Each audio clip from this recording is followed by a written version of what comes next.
You're tuned in to RX Radio. Ladies and gentlemen, welcome back to RX Radio. Myself, Jordan Juinta, here today with Killian Hamilton, part-time host of the podcast. It used to be a lot more often when we had the studio back in Burlington. Yeah. I missed that, by the way. That was a good hangout spot. It was comfy. It was comfy. Well, we can always use whatever room this is in my house. I don't even know. All right, I'll be over ASAP. Yeah. Set up a couch, a casting couch of sorts.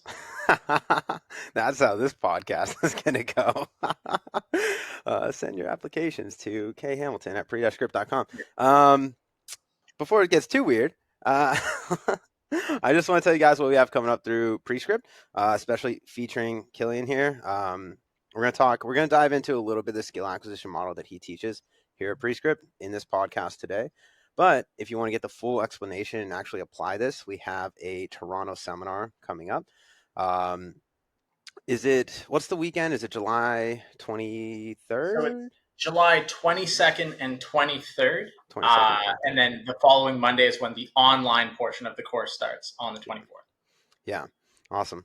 So if you guys are interested, listen to the podcast, you guys will get a pretty good taste of how to dive into skill learning with Killian. Get through the in-person seminar. You guys can get some hands-on experience, get some application with that, and then dive into 9 weeks of actually digesting it and really learning it in detail with Killian. So that's coming up next month. You guys have a bit of time to sign up.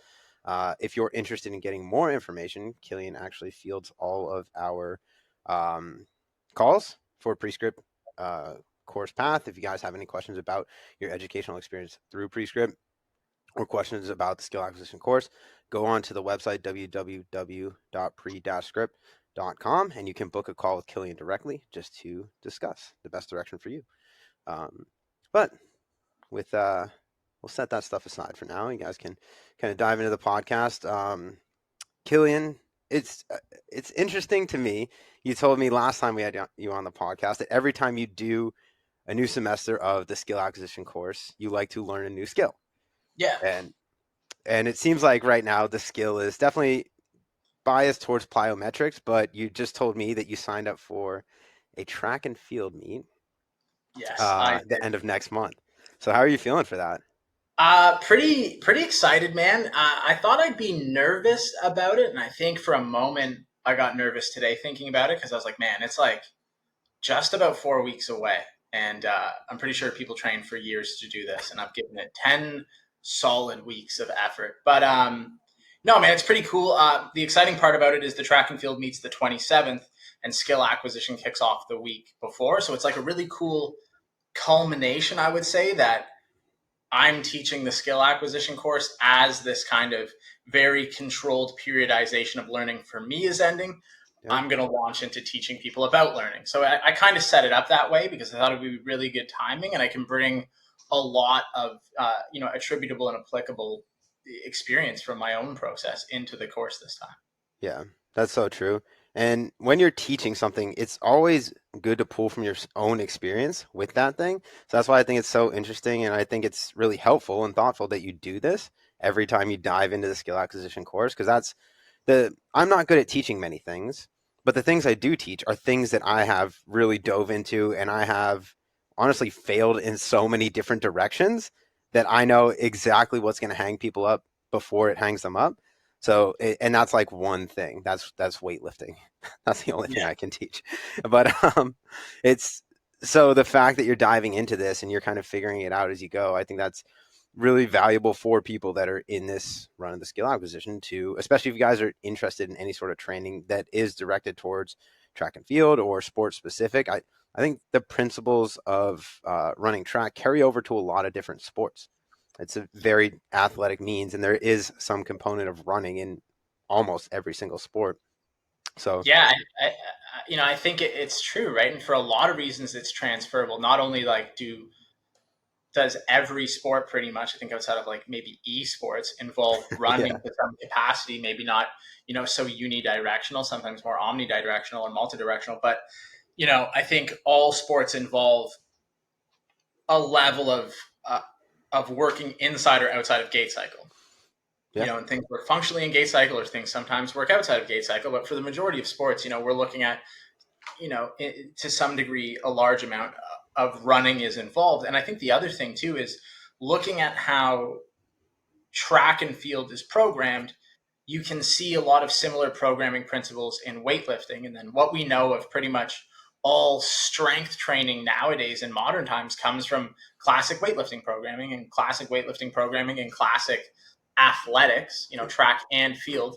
We're all programmed together at the same time by the same people, right? A lot of the knowledge we have is pulled from the former Soviet Union, and a lot of those principles crossed from track and field, the more classic athletics, into contemporary weightlifting. So for me, I enjoy the history of things a lot, and I think it's really important to know where things start, and as well, teaching skill acquisition. I always try and learn a new skill, and it's been fun to move through the different stages of skill acquisition in terms of the skill that I'm learning, what it biases, right? I've learned a language, I've relearned how to play guitar, I'm signed up for a track and field meet, and we see all of these things move from something that's purely cognitive, a language, there's not really a lot of physiological effort put into speaking a new language, to something like track and field that might start heavily cognitive, but your goal over time is to relax and it to become, largely autonomous to you. So it's been nice to kind of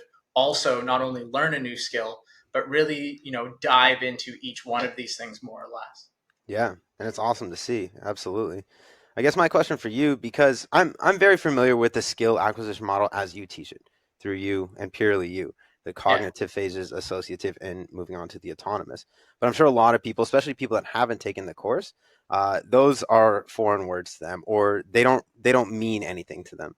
So I guess my question for you is, what did that skill acquisition process look like in preparation for this meet in your eyes? How did you approach it? Because 10 weeks of prep is not a lot for your first track meet, and it seems like things are going really well.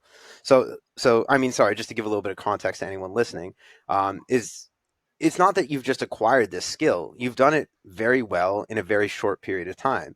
So, and I think that's the benefit to the skill acquisition model, is that you can have better results in this stuff if you understand how to learn something better.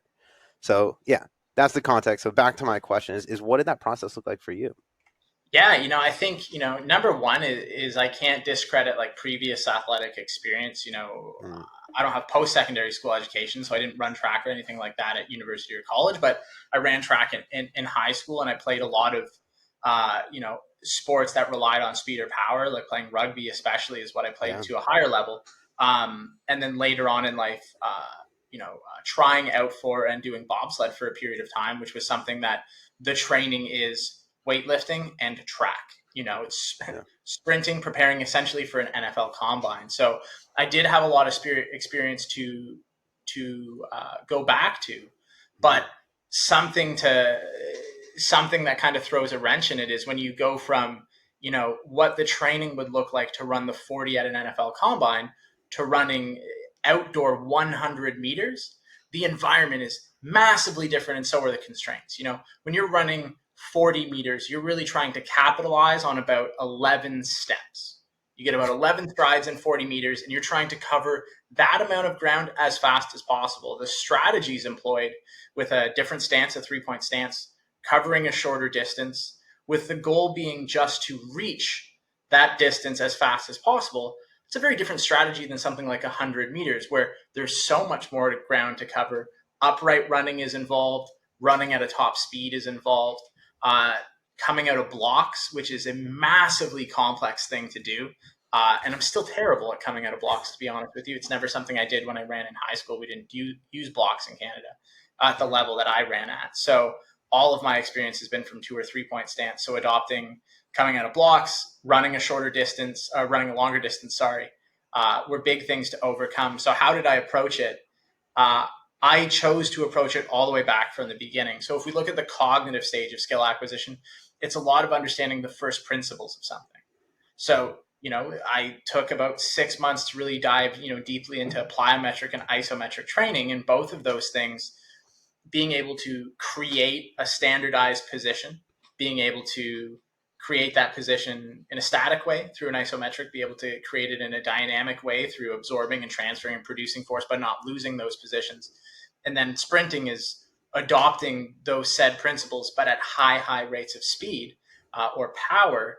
I had to work backwards towards the beginning. So from a cognitive standpoint is, digging deep into how do plyometric and isometrics work in training, extensive plyometrics, intensive plyometrics, understanding presentation of shin angle. So I had to dig into just a lot of theory around, human movement outside of what we typically at Prescript talk about, which is, lifting weights and in large part having both of our feet or one of our feet on the ground at a time.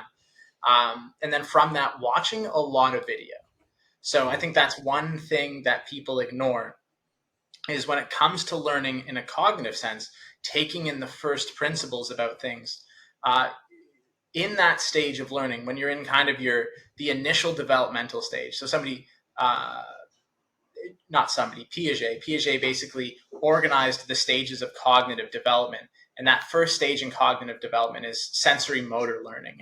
And a large part of sensory motor learning is actually developing an imagination.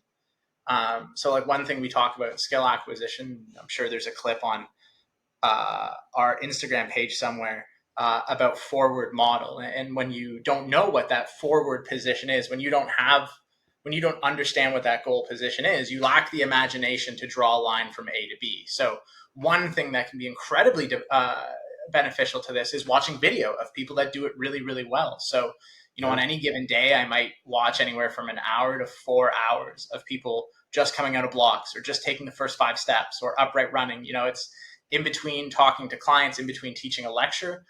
I just have a playlist saved on YouTube and I'll just watch hours and hours. All I watch. I don't watch anything else but sprinting on YouTube now. It's my whole life outside of this. Yeah, that's a really interesting concept. And I was thinking this as you broke down the 40 into 11 strides, is there's this idea that to me, running a 40 is very abstract. I never had any background in running. I never did any learning. I don't train runners. But in you saying that, it took it from this abstract idea of running 40 meters as fast as you can. You said 11 strides. I'm like, okay, this makes it more objective. All right, let's start to narrow in some of these variables. And once we have that, we understand what we're breaking apart. And now once it's objective, we can start to break that down and learn each of those pieces. Like you just said, is thinking about, okay, how do I run 100 meters as fast as I can? Well, the first thing I have to do is I have to get out of the blocks. And I don't know the difference between getting out of the blocks and upright running. I mean, I can make an inference because I'm a human that understands English, but there are two different phases of running. So there needs to be some sort of transition from being in these blocks, accelerating, to getting upright, and then understanding what the stride looks like, what the body positions are. And now that I have this understanding of, okay, there's these different phases, let's break these phases down further and see what makes this phase different from this phase. What's the intention here versus what's the intention there? So even the way that you're talking about it, I'm able to start to build that forward model of, okay, running 100 meters, the first thing I need to do is understand how to get moving. How do I push off these blocks to start to accelerate? So yeah, that's a really interesting concept. And you also mentioned that there's phases to this, right? So first phase is building that forward model, understanding what we need to be able to imagine to learn this. Where do we go from there? Yeah, so that first stage, and to break it down for everybody simply, I think in my pursuit of running the 100 meters, upright running wasn't a big struggle for me. So I'm pretty good at upright running because my former athletic history in rugby is upright running. Like you're always moving in rugby. There's really no stop outside of like a line out or a scrum and things like that. So I was really comfortable at running upright and changing direction. That was fine for me. But accelerating from a dead stop is something that was pretty foreign to me. So a large part of what I had to learn about was, like you said, that acceleration, that drive phase. And from that, I had to kind of pick out these key things that I needed to understand. Like you said, there's a transition point. So I needed to understand that, your shin angle has to be, your forward shin angle has to be 45 degrees at the start, which means your torso angle has to be 45 degrees because you're trying to project out between 35 and 45. The stronger you are, the lower your projection point. So it's like starting to understand these shin angles, 45 degree front angle, 25 to 35 degree back shin angle, torso angle has to match. Every stride length that you take, or every stride you take, has about a 6 degree rise to the run. So it's like every time you take a stride, you rise about 6 degrees. There's a rise and run to the acceleration phase till you get fully upright. And one thing that correlates to what you do, weightlifting, is the longer you stay with your chest low to the ground or as close to parallel to the ground as possible, the more power you can generate. And one big thing in weightlifting is being as patient as possible with your chest over top of the bar. Yeah. So coming from, I would call it, gross athletic training or generalized strength and conditioning for sports, there's always a conversation around, well, you don't have to teach the Olympic lifts. You could just give someone a trap bar jump. Yeah, sure. If the timing of their speed and power doesn't necessarily matter so much. But in the sport of track and field, the timing of my torso angle and my shin angle is imperative. So rather than me going the route, so I had to learn cognitively what these positions are. Then I had to take those positions and I had to associate them to the weight room, because I'm not going to run at the track 7 days a week, and running at the track isn't my strong suit. I'm not going to develop power at the track. I'm going to develop skill at the track. So this is where skill and output live. So for me, I had to understand that I'm so unskilled at running to a degree that I'm not developing speed or power at the track. My speed and power is going to be developed in the weight room, where my quality of effort and the relative RPE are going to create a stimulus that creates speed and power. I'm not going to touch that at the track. I'm too bad at running. Right. So then I had to come in the weight room and I had to now associate the known positions of an acceleration phase to movements in the weight room that would allow me to develop speed and power with appropriate timing. Yeah. So something like that is, weightlifting plays a huge part in that. And a large part of what I did with weightlifting to play a part in that was tempoed power cleans and tempo power snatches, because the tempo allowed me to spend a long time with my chest over the bar with a more forward shin angle or a more negative shin angle, which is where I needed to be. And I had to power it because I'm trying to get into and stay in extension. I don't want to kind of have a soft response to the ground, right? I want to hit the ground, be able to maintain that slight bend in the knee and that extension at the hip. I don't want to go into hip flexion per se. So being able to cognitively understand the positions I need to create, associate those positions to where I can access them in the weight room. Mm-hmm. But the failure point of Olympic lifting is always going to be technique. Yeah. So that still didn't get me closer to developing speed and power. It got me closer to developing timing. So at the track, I developed positions. In the Olympic lifts, I developed timing.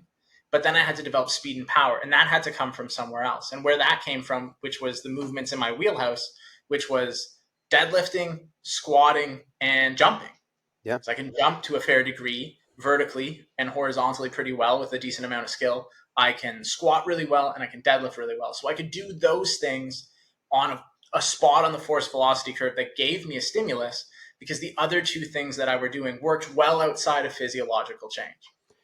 Interesting. Yeah. And it sounds like it mirrors exactly a concept that I hear you talk about a lot, is skill versus output, right? And it sounds like you're running, and this is something I talk about a lot in weightlifting, is that your running is not necessarily with the intention of going max effort to lower your times.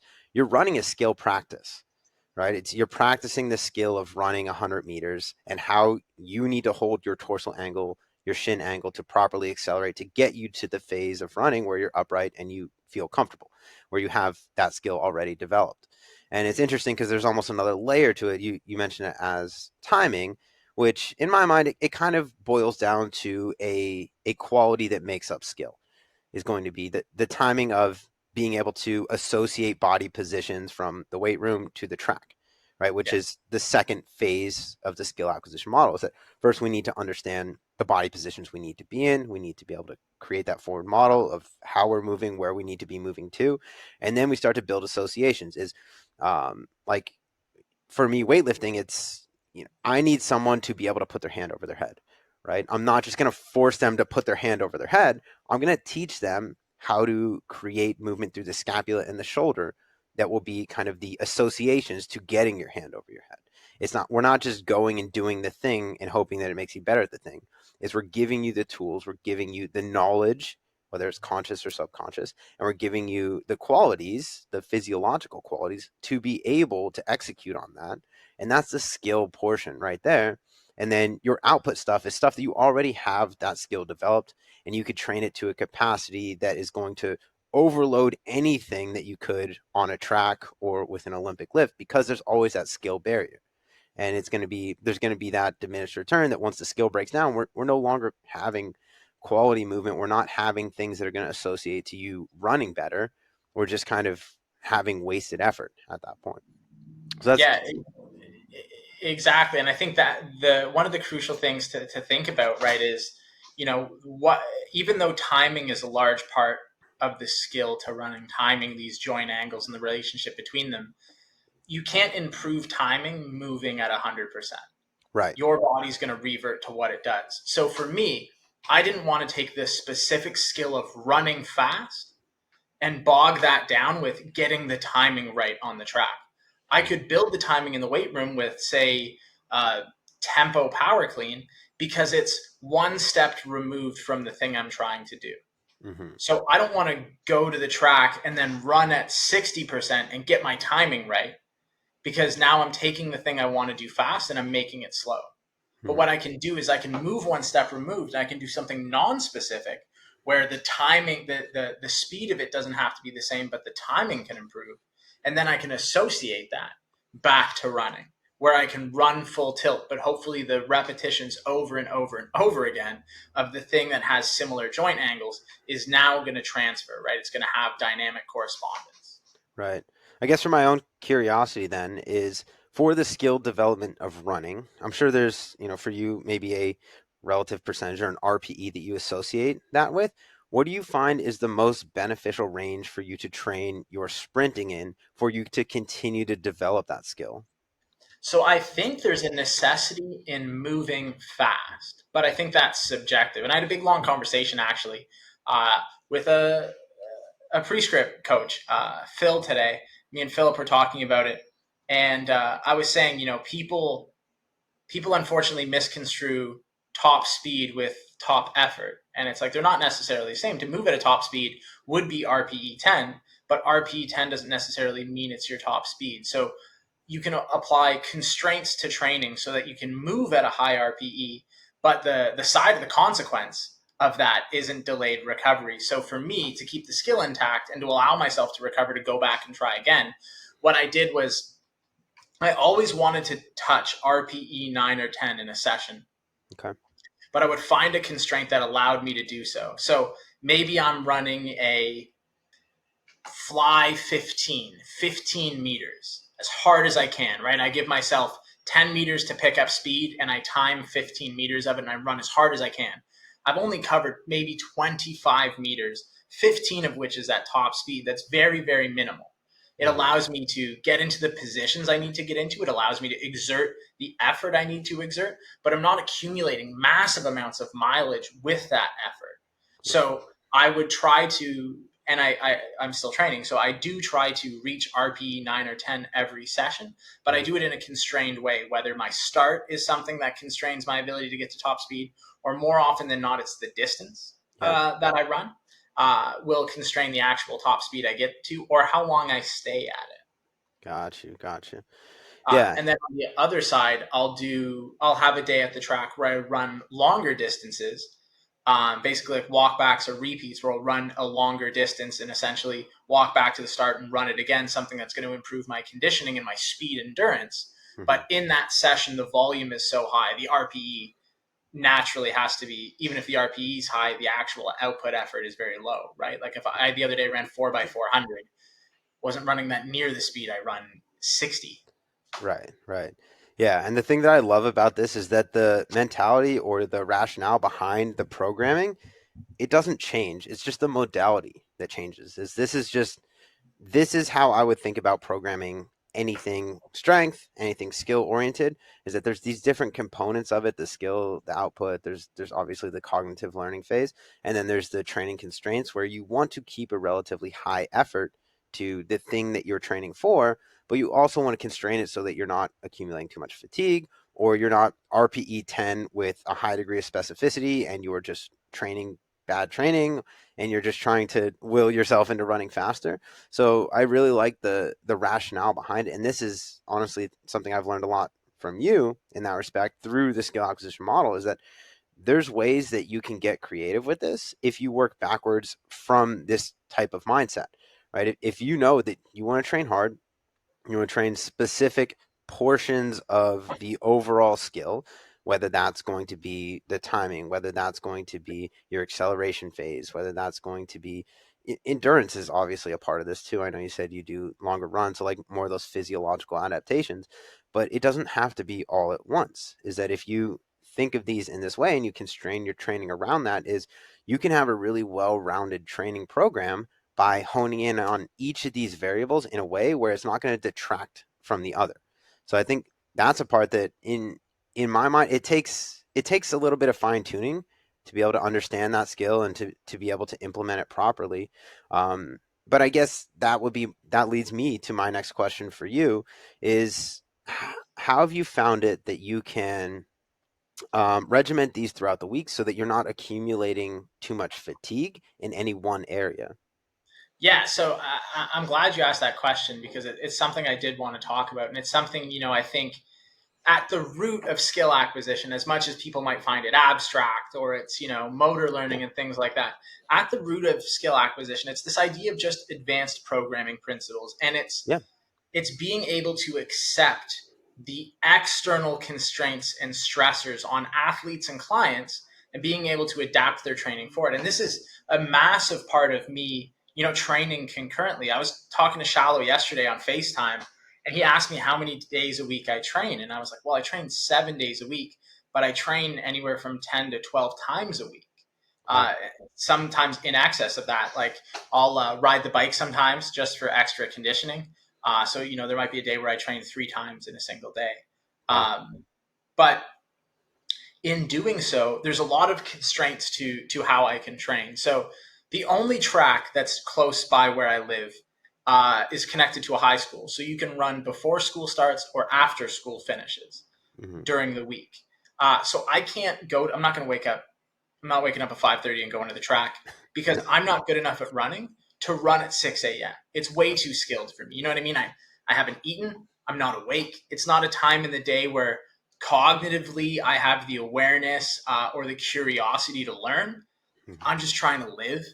At night, I've talked to you or I've taught a course and like my brain is active. I want to learn.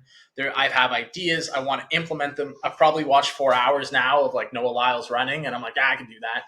You know what I mean? And give me the baton. And it's completely false. I'm just on a lot of stimulants. But so understanding that constraint of when I can go to the track, like I'm going to go to the track at 7 p.m. today. So it's understanding what occurred throughout my day and what does that allow for at the track? Well, more than likely, I'll have been cognitively aroused throughout the day. So I've been very creative. I've been curious. I've learned things. But by 7 p.m., like I'm starting to go to bed. I'm probably eating, relaxing on a normal day outside of this training. So I have to understand that between Monday and Friday, the amount of skilled learning I'll do at the track or highly skill dominant drills I'll do will be relatively low. My 2 big skill days are going to be Saturday and Sunday. The track's open all day on Saturday and Sunday. I don't go right away in the morning. I actually go in the afternoon. There's fewer people, so there's less distractions visually and sensory wise. There's way less distractions at the track at that time. I can make a big breakfast. I can go for a walk. I can watch something. I can eat a lunch. I can go to the track and take my time. And there's a lot less external stressors. So a big thing that I do to manage my week is I do an audit of the external stressors. And in that training bank account, the economics of training, I think I talked about one time, it's like, what do I have left for in the day? Like the other day, I had to go to the track at 6 a.m. and I ran 4x400. Very low skill. No start mechanics, simply just complete 4 reps at 400 meters, take 4 minutes in between, go home. Yeah. I went there, I got it done, I went home. There was no skill. It was all effort. It just felt difficult. Tonight I'm going to go. I've had a pretty empty day. I had a good training session at the gym. I didn't do a lot of stuff that like really crushed me from a skill point of view. So I'll go to the track tonight, or I'll probably just work on my start, but not my start out of blocks. So I'll do 2-point starts, maybe some 3-point starts, and then maybe some drills to get me better in my first, 0 to 5 steps. But this Saturday and Sunday, I'll bring the blocks to the track. I'll have a lot of time and I'll run some more specific distances and some specific drills on the weekend. So today I'll probably do something that's equivalent to like a 10 by 10 or anything in and around, in total 100 to 200 working meters. But this weekend I'll run 30, 60, 80, 100, 120, 200. I'll run those distances this weekend with proper start mechanics because I'll have the time.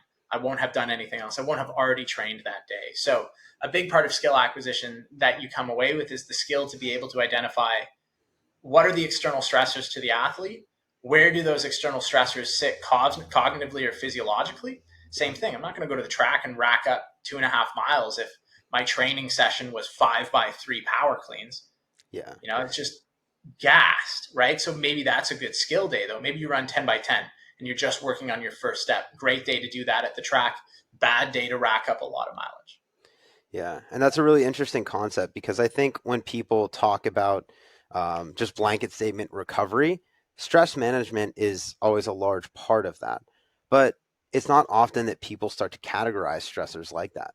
Is it a cognitive stressor? Is it a physical stressor? Where is that depleting you from? And if you have a better understanding around that, then it's just going to allow you to plan your training better so that, okay, if I had a very physically depleting day, but I'm still pretty fresh mentally, maybe this is a really good cognitive day of training. I can really break down some of these movements that I need to into a word that you use, and I'll say this as an aside right now, but use the word drills a lot. And I want to see if you have a definition for that. But to finish this thought is that maybe you can use that day where you're physically depleted to work on drills and work on better cognitive learning versus a day where you're very mentally depleted is you just do something that's more on the autonomous side of things and you just focus on putting yourself in a position to really train output, whatever that is, something that's less skill oriented, something that looks less like the modality that you're training to maximize, but it's going to have qualities that will carry over. You just don't have to think when you do it. But back to that question I had for you is that you used the word drills multiple times as you were kind of talking about your training and talking about kind of the higher skill oriented portions. So do you have a definition for that? What would you define a drill as? Yeah, so I think a drill, I don't like to use the word exercise for what I use the word drill for. So I think a drill is a task that you give a client or athlete that does not have a load or a load or volume progression. So a drill is something that probably has no visible or measurable progression. Its progression is in complexity. So exercises progress through time, distance, and load. Drills progress through complexity. Yeah, I like that a lot. And that's because I use the same terminology in how I train weightlifters. And drills are things that I typically define as an isolated portion of a movement that's meant to exaggerate a specific quality of that movement pattern so that you can deepen your understanding. And I use the word understanding and awareness a lot, and almost interchangeably in the way, I'm not putting this on you, but in the way that you use cognitive development. Yeah. Same thing, right? Cognition is just an understanding of principles and applicability. And same thing with you, right? Positional awareness, developing qualities, like drills develop quality, drills develop elasticity, they develop bounce, they develop tensegrity, they develop, your ability to get into positions and move with a certain rhythm or cadence. And a lot of sprinting is rhythm and is cadence, right? You can't sprint out of rhythm. You can easily see people that don't have a consistent rhythm to their sprinting, right? It looks like limping. It looks very not symmetrical. It doesn't look comfortable. So when you look at track and field and sprinting in particular, a large portion, like workouts for track and field are 2 hours in length and they can't be shorter. Your warm up alone could be 5 to maybe 10 things, and there's a large amount. All of that is useful. All of that is developing, like you said, a very specific quality and a very specific position, whether you're working on stride rate, cycling, acceleration, power development, and then being able to identify for a runner, are they a power sprinter? Are they, like I hate to use this term, but like speed sprinter? Like, are they more, graceful in their sprinting? Are they more powerful in their sprinting? Yeah. Like there's runner, like the two of the fastest people right now, two of the fastest, like Fred Curley. I think Fred Curley is the fastest man, and he's super cool, actually. I messaged him on Instagram and he messaged me back, which is wild. The guy's Awesome. the fastest human on the planet. But, we have in the US, at least, you guys have Noah Lyles and you have Chris Coleman. And Noah Lyles is very elegant. He's really good at the 200. He catches up quick. He's got great top speed. Chris Coleman is extremely explosive out of the blocks. Like, it's violent, it's chaotic, it's explosive. He's more along the lines of a power sprinter, right? Somebody like a Justin Gatlin or Johan Blake's going to be a power sprinter. They're bigger, they're stronger, they project really low, they have really good acceleration. They usually die out in the top speed, where somebody like Noah Lyles, taller, thinner, really, really good mechanics, slower out of the blocks, but reaches a top speed really, really well. And that's something to identify as well with you as an athlete, or with athletes, is to be able to identify, like, is this a stronger lifter where they can continue to get stronger? Or is this a lifter who's just not strong and he's going to be mechanically efficient, and maybe just more agile, using a term everyone understands, just having, more agility to them. Mm-hmm. Yeah, that's really interesting. And I love the word violent to describe athletics. It's just a personal thing. I don't know, it resonates with me. But I think a really big takeaway with this is the way to describe these different movements that we're programming, right? Is that we're categorizing things. Is this more skill development? Is this more output based? Is this a drill? Is this practice? Is this training? Is being able to categorize and kind of bin movements or groups of movements into these different categories. It just gives us a better description, or it sets a better intention towards what the training might be for that person, or even if it's for ourselves. Is that if it's something like a drill, is we don't want to load this thing up, because the progression is not load. The progression is up here. It's in between your ears. It's understanding how to execute better on the thing that we're drilling right now. It's not trying to do your drills heavier or faster. It's trying to do your drills better. We want quality. We want understanding. We want cognitive development here, so we can transfer that over to something that is going to be more, finished product, building that entire skill. So I really like that. Yeah, and I think for coaches, it's a really good discrepancy to make as well, right? Because when it comes to programming, if you have a group of people all doing the same sport, it's funny, like in skill acquisition, we talk about sport specificity being general.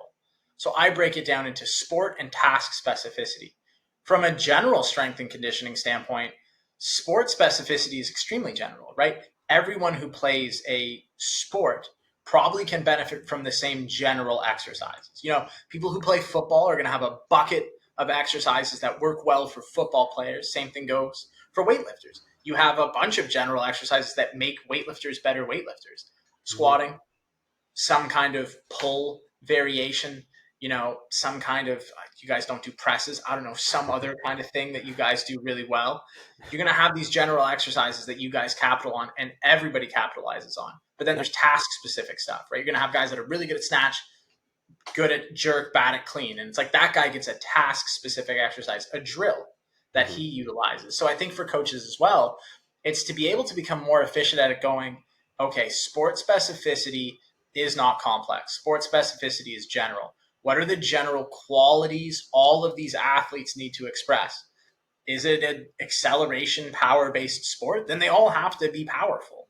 And what exercises make people powerful. But then being able to break down for athletes, going, this person is like a strength athlete.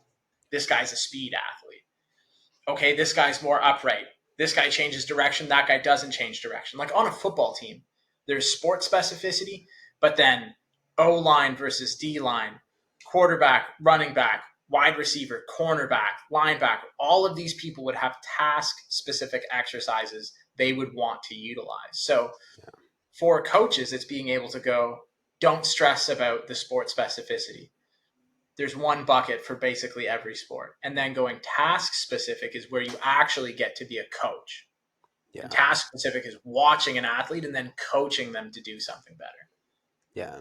I really like that idea, because that takes a little bit of whereabouts. You You have to have someone in the driver's seat up there, and it's just identifying, right? Is that it's people are always going to have biases with whatever that is. Generally in movement, I work, and it's funny because I'm making a lot of parallels to literally anything movement based. Like there's a lot of parallels to what you're talking about to even rehab. Like what you said earlier is how you regiment your workouts started, or regiment your training towards track and field started with plyometrics. It started with isometrics. It started with learning positions. And that's basically all it is for rehab for me, is that it's, can we hold position statically? Okay, great. Let's get you to do that dynamically. Okay, let's add a little bit of resistance. Let's add a little bit of velocity or speed to it. And it's really the same thing. We're kind of chasing the same series of adaptations. We're just trying to apply it to different tasks, like you're saying. And that's the part that can be a little bit difficult. And it takes a deeper understanding to be able to apply that and understand that, okay, this is what this person biases. This is a power athlete. Now maybe we need to get better skill development with that person so that we could channel that power into the right places. So that's a pretty interesting concept to hear you talk about. Yeah, I think that's where, for me, skill acquisition, although at times is hard to describe to people about its value, I think the value is in breaking away from the familiarity or the comfortable nature of what most people know about coaching, right? And Mm-hmm. unfortunately, a lot of what you learn when it comes to fitness, I want to use the term fitness here, what you learn when it comes to fitness is there's already an arbitrary pre-written best path to a result.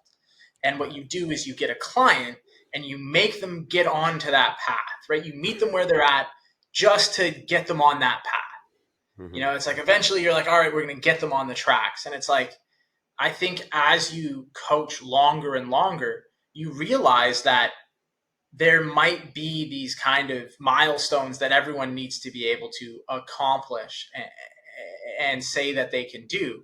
But you start to realize, as you coach longer and longer, fitness is about getting everybody on the same optimal path. But fitness isn't, like you said, fitness doesn't have somebody between the ears. Right. Fitness is low barrier of entry. And I don't think the people that take prescript courses are there for fitness. Mm-hmm. I think people that are taking prescript are there for what's after fitness, Yeah. right?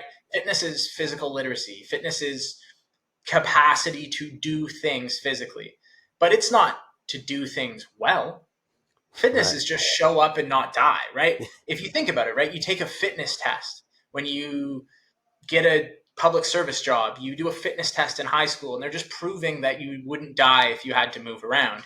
It's non-specific, and it's really not all that hard when you look at it. And I don't think anyone who takes our courses, or anyone I talk to at least, is there to just do something okay. I think everyone's trying to do something much, much better. And when you look below the hood of the people who do things in the best way, it's not that it's, under a microscope the most specific, but it's thoughtful. I hate saying train smarter, not harder. I don't like that. I think it's about being more thoughtful. Yeah. And I think that's where the language needs to change. We've spent like 4 years now being really smart, and I think it's great. I really do. I think it's really, really great. But now it's not about being smart, because smart people aren't necessarily thoughtful. Now, as a coach, you have to be thoughtful. And I know you and Shal have spoken even about being empathetic towards clients. And, I think empathy goes so far, letting them know that you care. But real empathy is a thoughtful program that shows that you care. Yeah.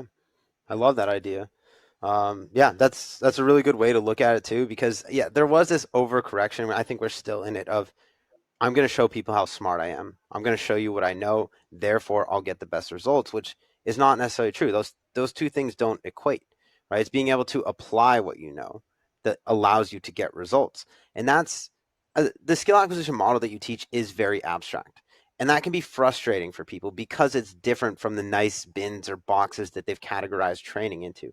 But if you can understand this and you can learn to apply it, it really gives you freedom, because the way that you're talking about programming for track and field right now, it's kind of the same as the way I approach. You're using different words and you're maybe coming with a little bit different rationale, but it's the same process or the same approach that I have towards rehab, towards general strength and conditioning, towards weightlifting. It's all the same, but the difference is that it's not a system, right? It's not I'm getting people on this path and then taking them along this path. Is you're teaching a thought process that allows you to cross apply these concepts from weight training to running to athletics, whatever that might be.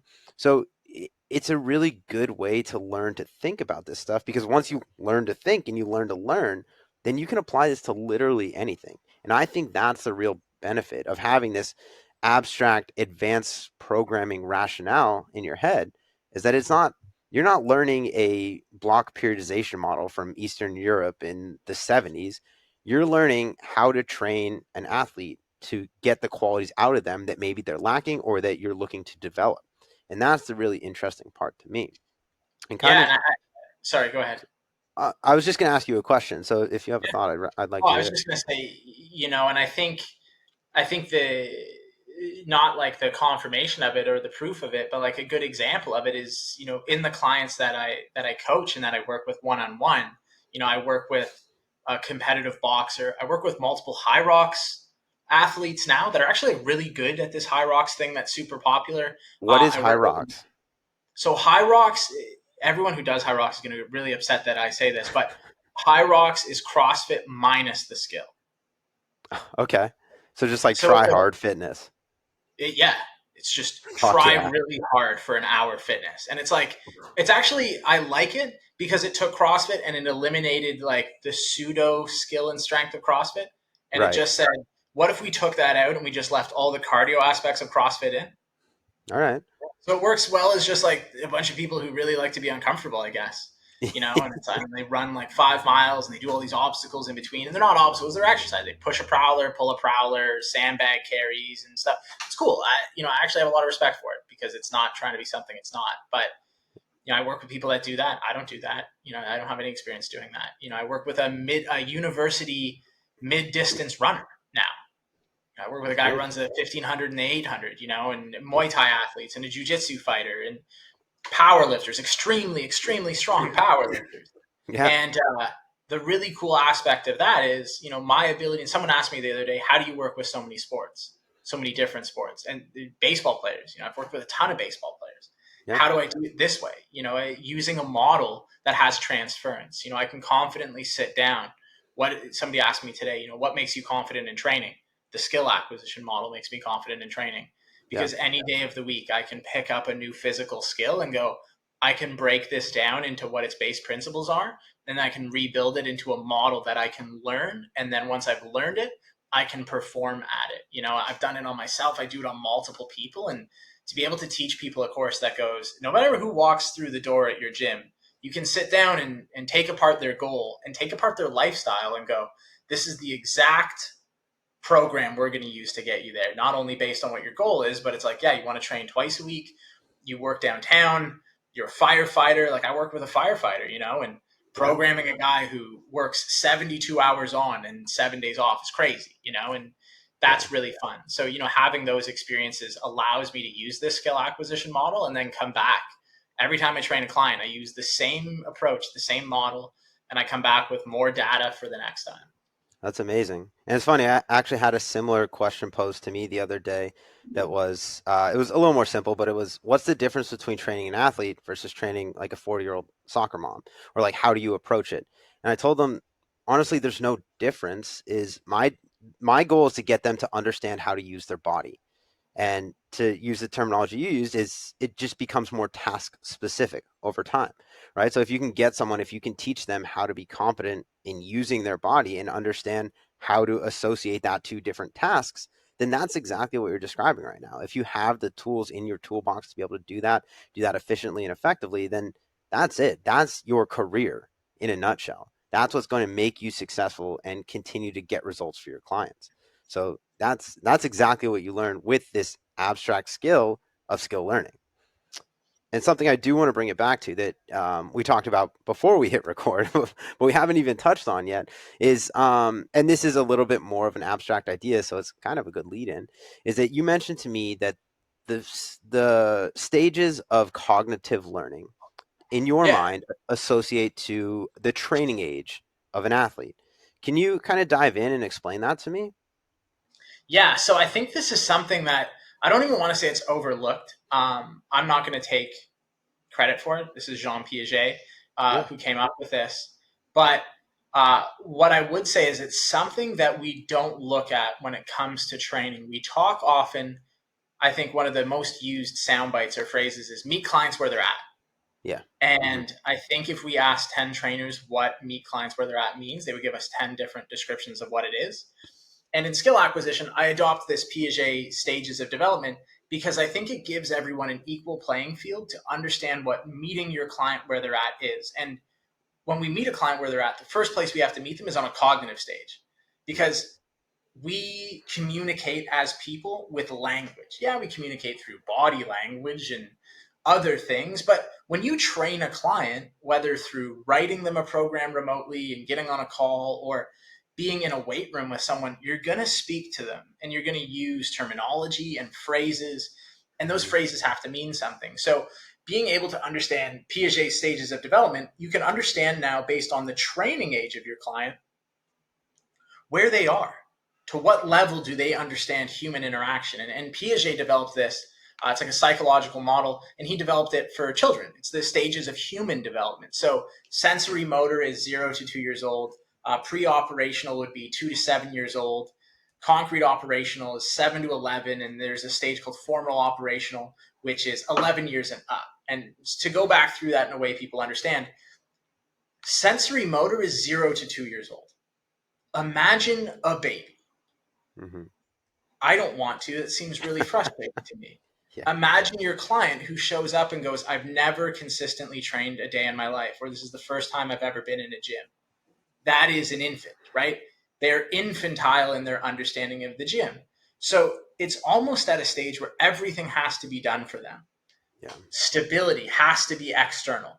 You know, maybe you don't even lay them on their stomach or lay them on their back. Maybe you got to support their head because they can't do it for themselves, right? They're literally a child. It's 0 to 2 years old. So it's like in the first, and the more consistently someone trains, they move through these stages of development quicker, what their sports history is. But if their training age is really young, we have to understand they're an infant. And how would I approach teaching an infant human interaction, but physical interaction, right? There's going to be constraints. I'm going to have to box them in a lot, right? They're going to have to be cradled in this. Here are the walls, here are the ceiling, here's the door, right?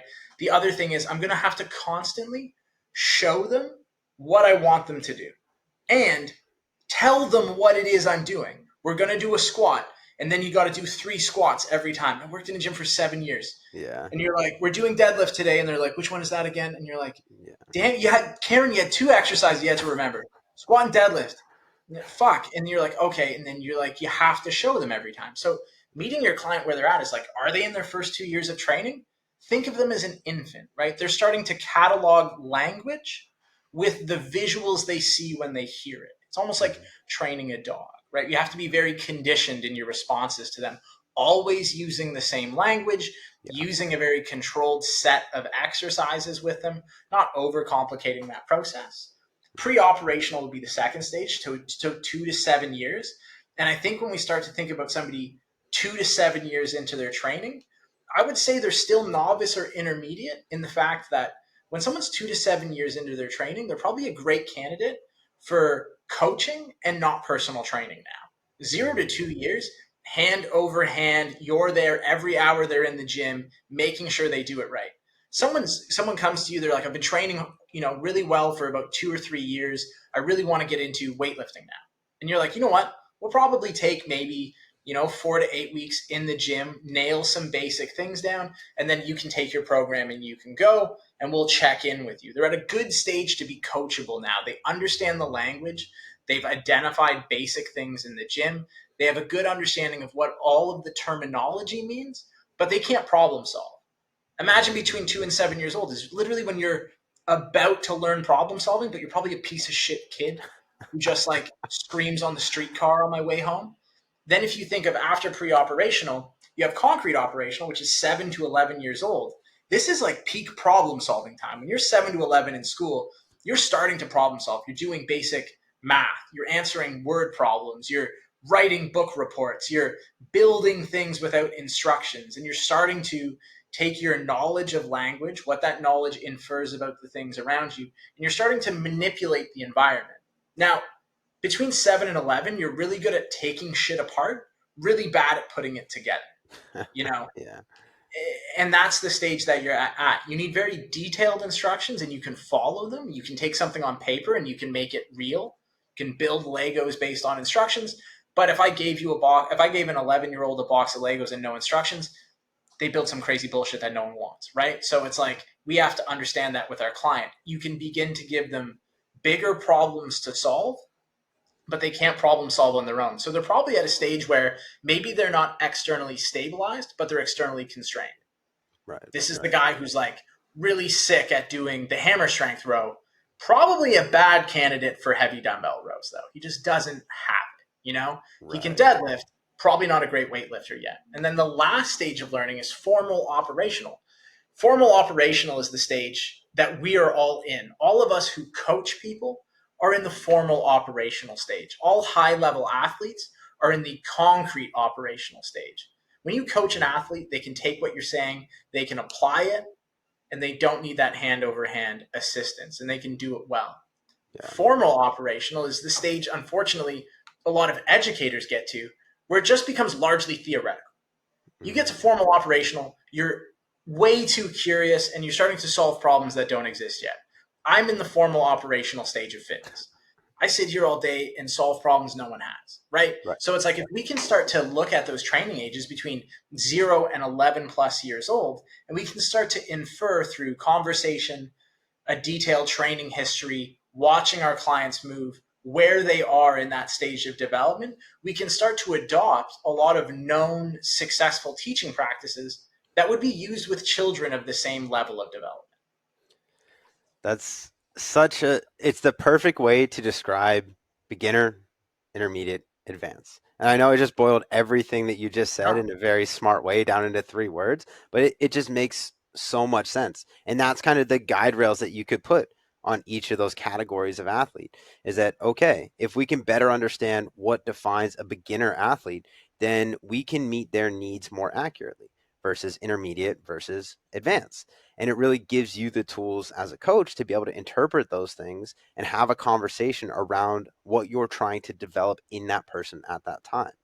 And it actually gives a really vivid picture of what am I trying to say here? Is that these people, so the way I'm picturing this is that we don't need to be, if it's track and field, we don't need to be a sprinter for 7 years before we're an advanced sprinter. But we need at least 7 years of physical competency accumulated before we're going to have the possibility of becoming advanced in that. And I think that's kind of the basis. You always hear people say, when I have kids, I'm going to put them in gymnastics or jujitsu or something, so they learn how to use their body and they learn proprioception.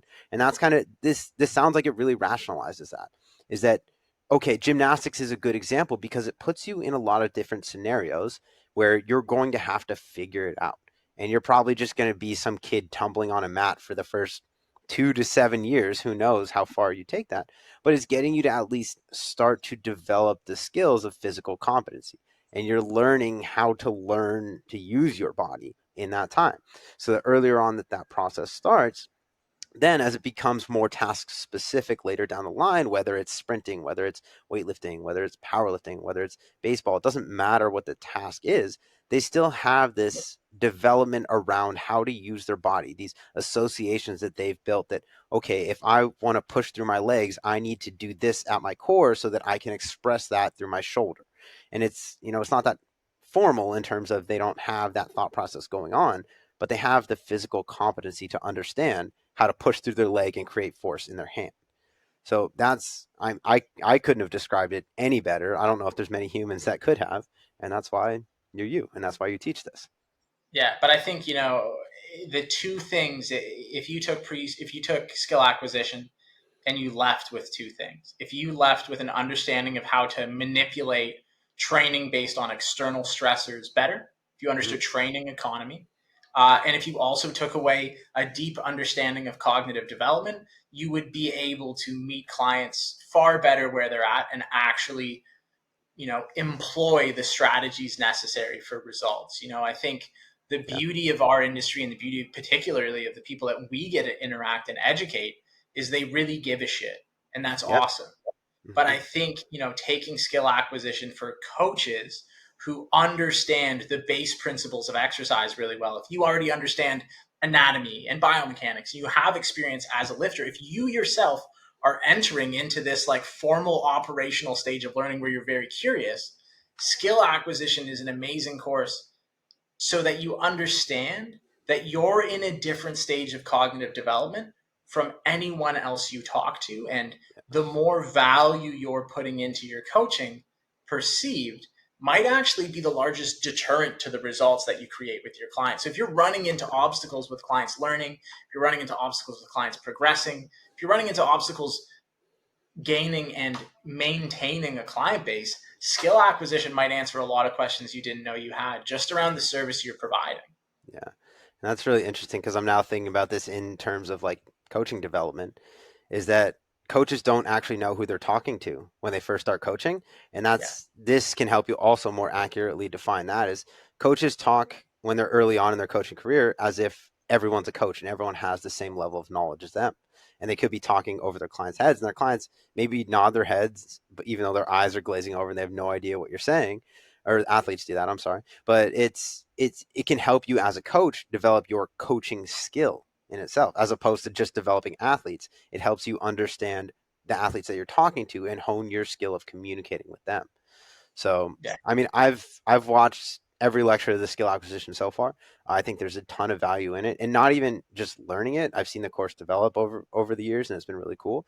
But learning it and then rewatching it and learning it again, because every time that you develop your skills on skill development is you're going to pick up a more advanced concept or a Yeah. different idea around how you can apply this, because you now have a greater level of competency that you can now go into this with that level of confidence, and you don't need to pick up the ground floor as you're on the ground floor, right? So you can build on top of that and on top of that. So that's been a really cool thing for me, at least, in watching this course develop and, selfishly in taking this course.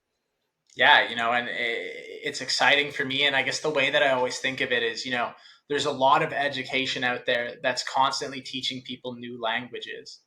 But oftentimes what people need is not more languages. They need to be able to communicate in their native language in a Yeah. more nuanced way, right? So skill acquisition doesn't teach you a new language. It builds a better vocabulary. Yeah. Unreal.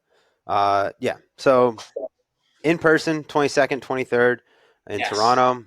Online, it starts the 24th of Yeah. July.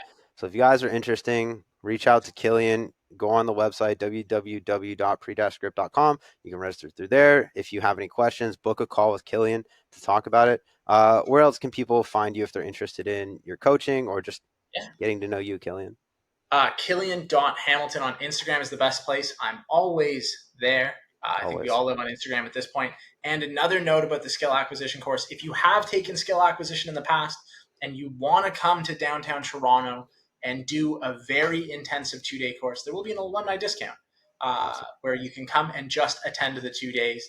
The second day, for everyone who's interested, is entirely a workout written by us collaboratively that we will all put ourselves through, and we'll leave when we're done. Unreal. That's application. Cool. Awesome. Well, thanks for being here, Killian. It's always a pleasure talking to you. I always get a lot from it, and I'm sure everyone else does. So thanks again. You guys can find Killian Hamilton on the internet or in Toronto. Thank you. All right, man.